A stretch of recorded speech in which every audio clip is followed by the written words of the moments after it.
শুভ দুপুর বন্ধুরা, চলে এলাম। আজকে সোমবার, নতুন একটা দিন, নতুনভাবে তৈরি হয়ে এলাম। আজকে মাকে একটু অন্যরকম লাগছে। মায়ের চুলটা আজকে শ্যাম্পু করে দিয়েছি।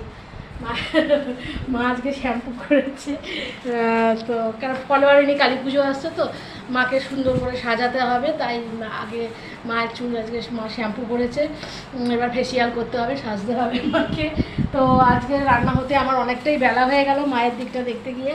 আমি নিজেও উঠেছি, আজকে বেলায় উঠেছি, সেটার জন্য তাই। তো আজকে করেছি, দেখো ভাত করেছি, ভাত আছে, এখানে আছে মসুর ডাল আছে, আর সমস্ত রকম সবজি দিয়ে করলা করেছি, করলা চচ্চড়ি করেছি। এই জিব্বার করবি না, তোকে খেতে বলিনি। হ্যাঁ, করলা চচ্চড়ি করেছি। আর আছে এখানে আছে নিরামিষ ঝোল আছে, দুজনের জন্য নিরামিষ ঝোল আছে। বেগুন, তারপর আছে কী যেন বলে, পটল, ঝিঙে, পেঁপে, আলু দিয়ে। কুমড়ো নয়, ঝোলে কেউ কুমড়ো দেয়? নিরামিষ ঝোল করেছে এটা।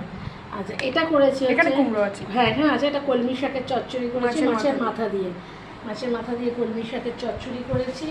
আর তো আমার রোজেরটা যেটা থাকে সে, আর না আজকে আমের চাটনি নেই, আজকে টমেটো চাটনি করেছি, ব্যতিক্রম করেছি, একটু অন্যরকম করেছি। কারণ রোজ এক টমেটো আমের চাটনি করি, তাই আজকে একটু পাল্টেছি, স্বাদ পাল্টেছি।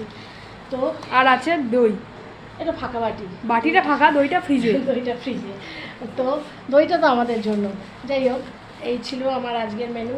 কেমন লাগলো বলো বন্ধুরা, ভালো লাগলে জানিও। আমার চ্যানেলটাকে সাবস্ক্রাইব করো, লাইক করো। টাটা।